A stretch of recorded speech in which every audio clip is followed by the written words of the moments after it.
स्वागत है आपके अपने YouTube चैनल जीएस पितासु 3.0 पर।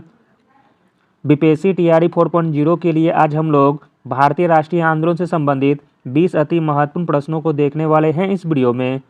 इसमें सारे के सारे प्रश्न बहुत ही सिलेक्टेड दिए गए हैं जो आपके एग्जाम में आने की पूरी संभावना है, इसलिए वीडियो को लास्ट तक जरूर देखें।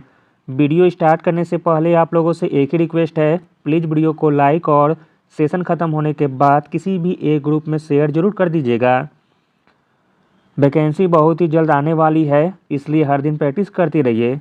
इस बार का वैकेंसी बहुत ही हार्ड कंपटीशन रहने वाला है, इसलिए हर दिन प्रैक्टिस करते रहिए ताकि एक सीट कंफर्म हो सके। चलिए स्टार्ट करते हैं और अपना भी सोचना आंसर क्या हो सकता है। पहला प्रश्न है, 1857 के स्वतंत्रता संग्राम से संबंधित पहली घटना कौन सी थी? 1857 के स्वतंत्रता संग्राम से संबंधित पहली घटना हो जाएगी सैनिकों का दिल्ली के लाल किले पर पहुंचना, ऑप्शन नंबर सी। अगला प्रश्न देखते हैं, निम्न में से कौन सा ईस्ट इंडिया कंपनी के सिपाहियों का विद्रोही बनाने का कारण नहीं था? ईस्ट इंडिया कंपनी के सिपाहियों को विद्रोही बनाने का कारण नहीं था भत्ते का रोकथाम, ऑप्शन नंबर सी। जबकि ईसाई धर्म फैलाने के लिए कंपनी के अधिकारियों का प्रयास, जहाज पर यात्रा करने के लिए सिपाहियों को आदेश, यह दोनों कारण ईस्ट इंडिया कंपनी के सिपाहियों को विद्रोही बनाने का कारण था। अगला प्रश्न देखते हैं, इम्पोर्टेंट है, इनमें से किसने 1857 के विद्रोह में सक्रिय भाग लिया था? आंसर हो जाएगा ऑप्शन नंबर ई, उपयुक्त में से एक से अधिक, क्योंकि यह तीनों के तीनों 1857 के विद्रोह में सक्रिय भाग लिए थे।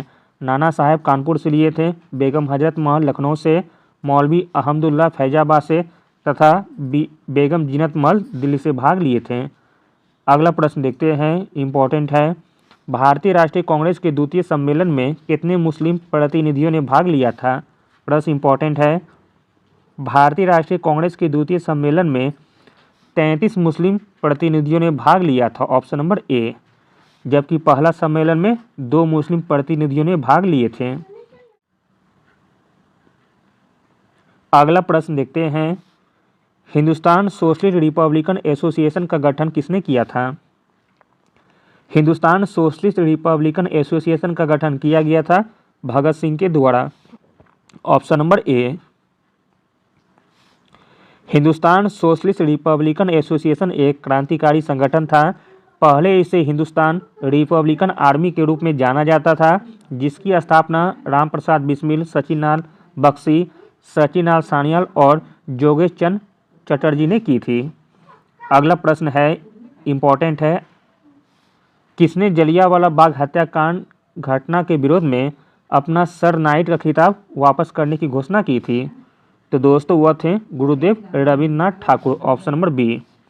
अगला प्रश्न है, इम्पोर्टेंट है, All India Trade Union Congress यानी कि AITUC का गठन कब और किसकी अध्यक्षता में किया गया था? प्रश्न इम्पोर्टेंट है, All India Trade Union Congress यानी कि AITUC का गठन 31 अक्टूबर 1920 को लाला लाजपत राय की अध्यक्षता में की गई थी, ऑप्शन नंबर ए।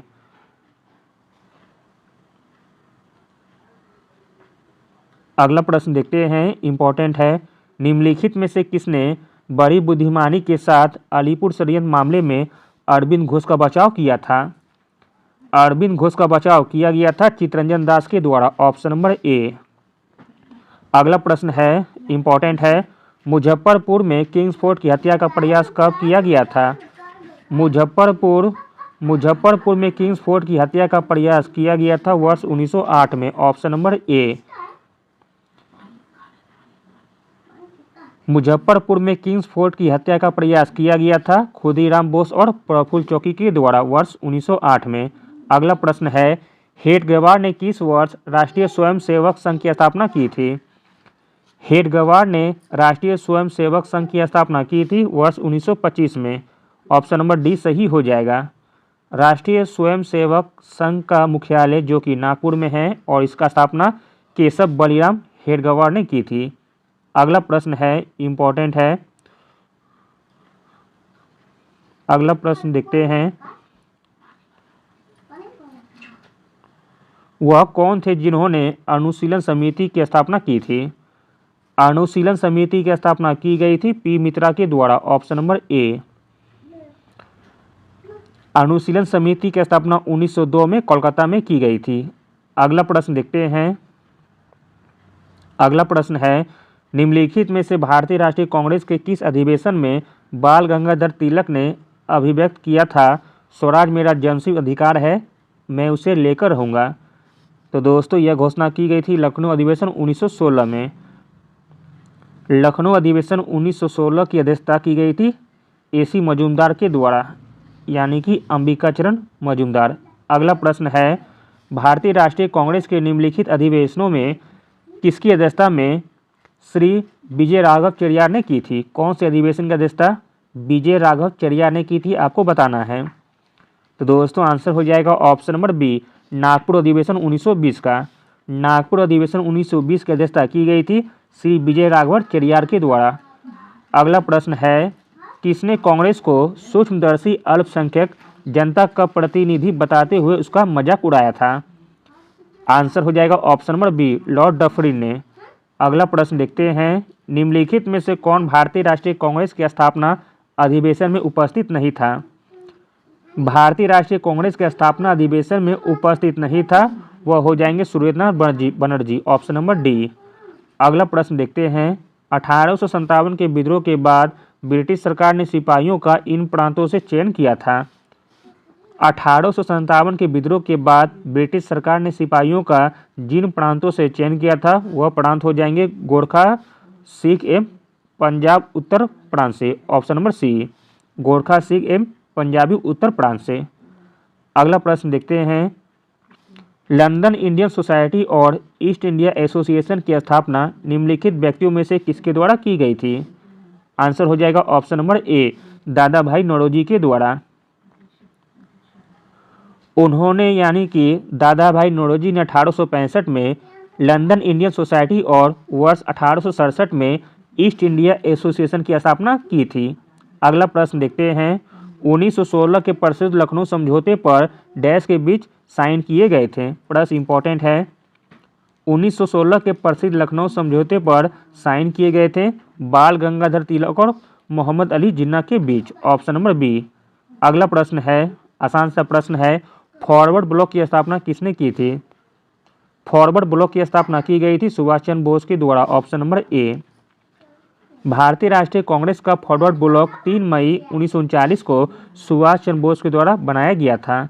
अगला प्रश्न है, चंपारण सत्याग्रह के दौरान नील की खेती किस नाम से पहचानी जाती थी? चंपारण सत्याग्रह के दौरान नील की खेती तिनकठिया पद्धति के नाम से जानी जाती थी, ऑप्शन नंबर ए सही हो जाएगा।